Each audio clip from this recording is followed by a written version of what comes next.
Familicide is the act of murdering close family members, usually in a single event.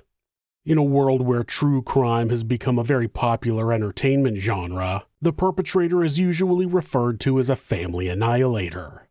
Now, the label is regularly placed on a person who just kills their children, but for this season, I haven't been using those stories since I've already done the theme of filicide, which is a parent murdering their own children. Similarly, if a child only kills their parents, that would fit more in a theme of parricide. For this season, I've tried to make sure each case includes the murder of multiple types of family members: a spouse and children, a parent and children, a parent and siblings. You know, really mixing up the family annihilation. That's what I looked for when I compiled my list of cases for the season, and like before, there are stories that just don't have a ton of details, so I'm going to tell you about them here. Without further ado, here are 5 family annihilators.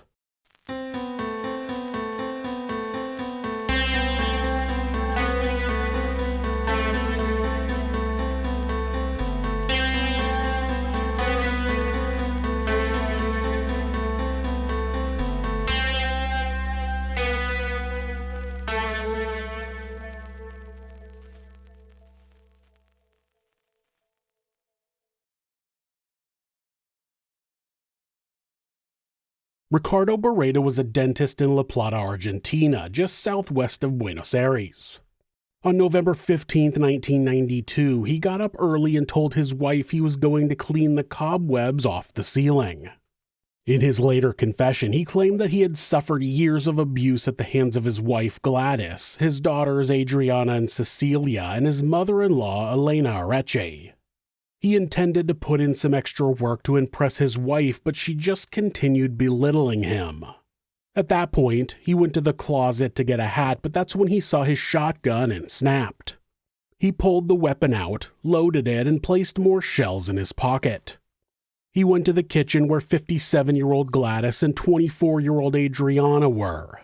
He shot his wife first and then turned the shotgun on his youngest daughter. When his 86-year-old mother-in-law heard the booming shots, she came down the stairs where she too was shot. Then 26-year-old Cecilia ran to her grandmother's body and yelled at her father, but it was no use. She was also killed. Then Ricardo walked around the house and picked up the spent shells. He put them into a box and placed it into the trunk of his car.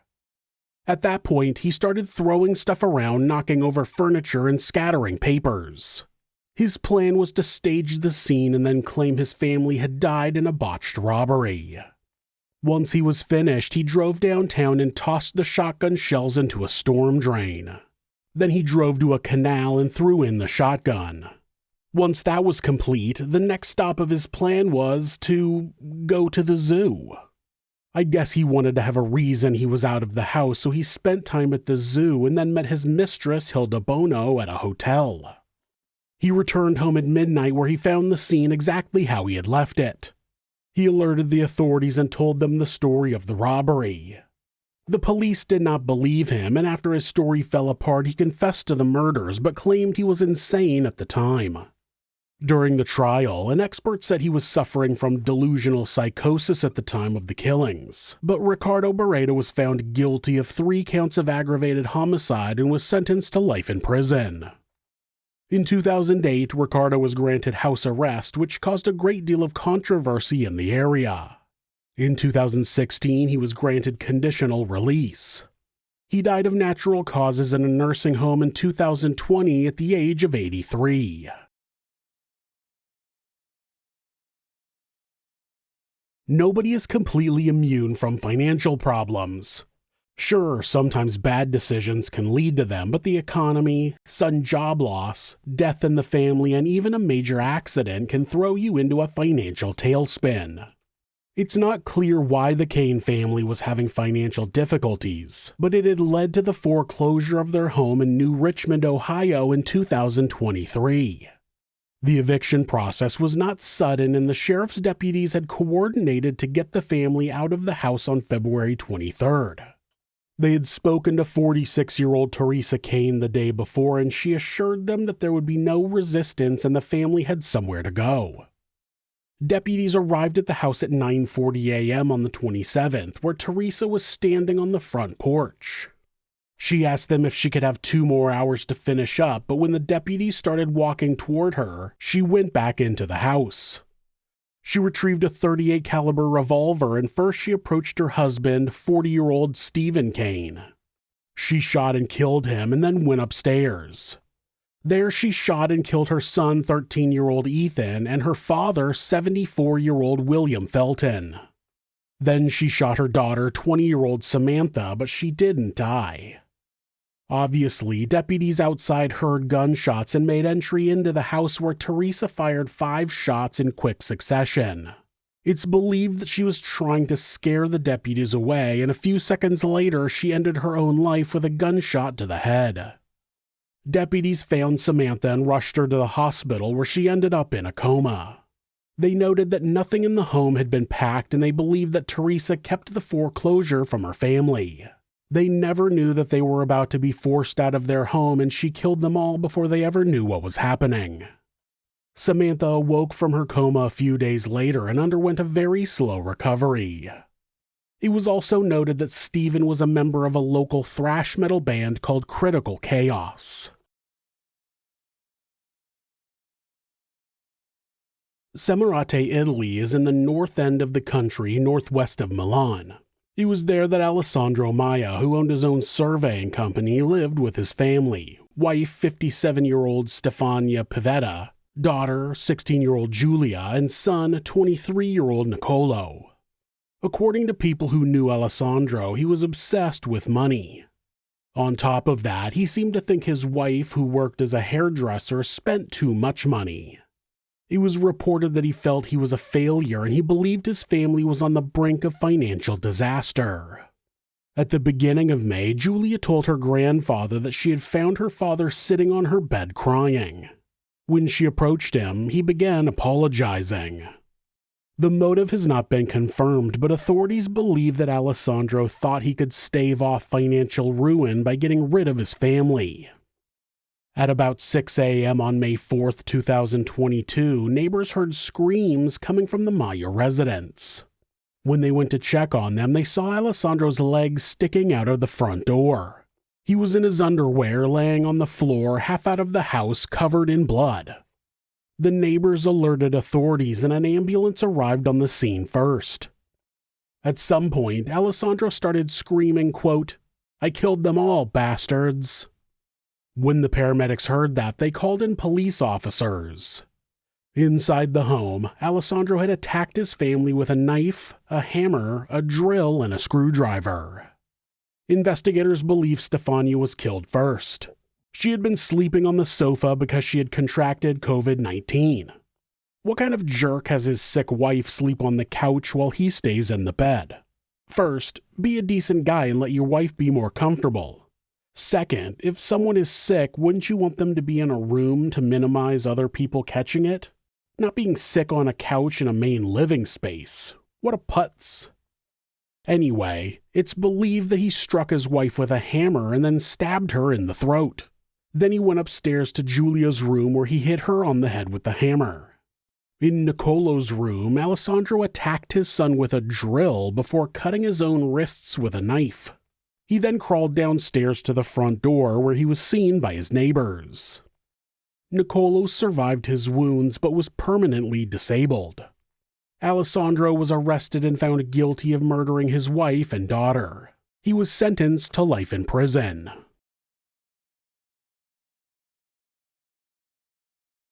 In the world of online gaming, it's common to make friends with people around the world. Unfortunately, many of them are people you never know in real life, and they may not be the best people. When players noticed a gamer by the screen name Manaz starting to claim he was going to kill his family, they thought he was joking. Obviously, that's a horrible thing to joke about, but it's not uncommon for people on the internet to try to be shocking to get attention. So other players, people who thought of him as a friend, shrugged it off. Then one morning, one of those players got a message on Discord that read, quote, "I've just slaughtered my entire family and will most likely spend my life in jail if I manage to survive. I hope I made you laugh at one point and another. I hope you remember the good times. I will miss you all." When the player asked what he meant, Manaz sent him pictures of his family members dead on the floor. At that point, the friend group started trying to put together all the information they had on Manaz. They contacted the police and pointed them in the direction of the murders. On July 28, 2019, police did a welfare check on the home of Manaz Zaman in Markham, Ontario, Canada. Inside, they found the bodies of his sister, 21-year-old Melissa Zaman, his father, 51-year-old Maniro Zaman, his mother, 50-year-old Momtaz Begum, and his grandmother, 70-year-old Feroza Begum. Manaz was arrested and ended up pleading guilty, explaining how the murders took place. He said he hit all of his victims on the head with a crowbar, then sliced their throats when they were on the ground. His online friends said that his message in the game became increasingly anti-Muslim, and it's believed that he killed his family to be free of strict rules. After the murders, one player asked him what he was going to do, and he said, quote, "Eat junk food, visit my ex-girlfriend, drink, smoke. I've never drank alcohol. Or a cigarette." He also admitted that his parents thought he was attending university, but he wasn't. His family thought he was graduating on July 28th, so he killed them the night before. He was sentenced to life in prison with parole eligibility after 40 years.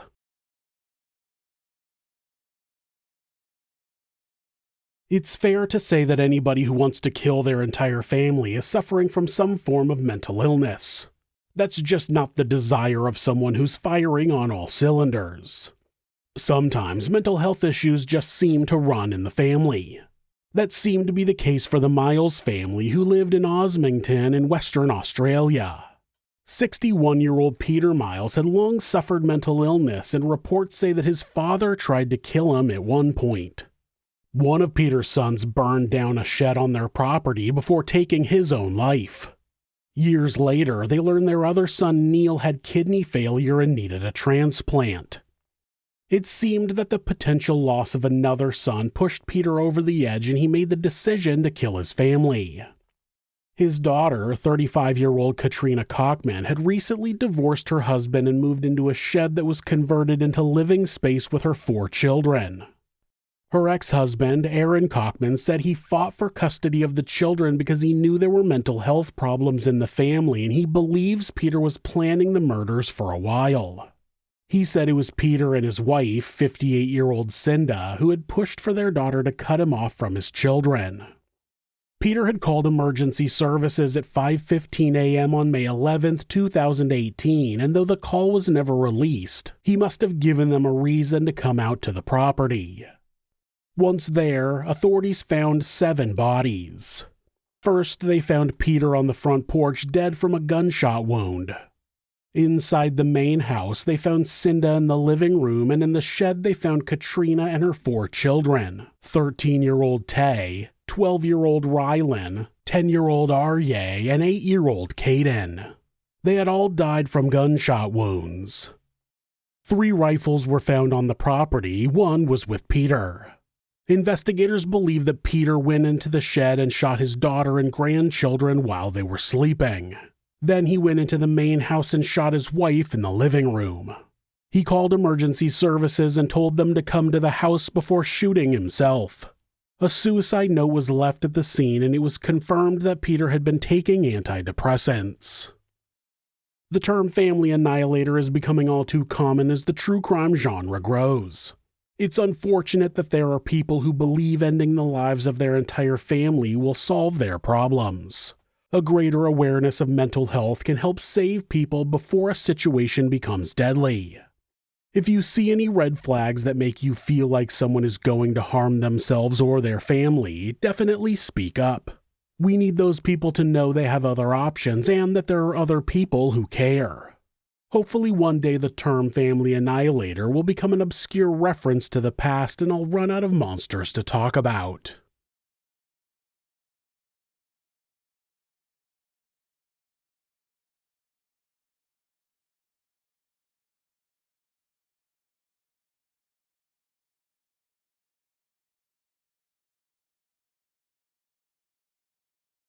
Thanks so much for letting me tell you this story. If you're a fan of true crime, hit subscribe and turn on notifications so you don't miss an episode.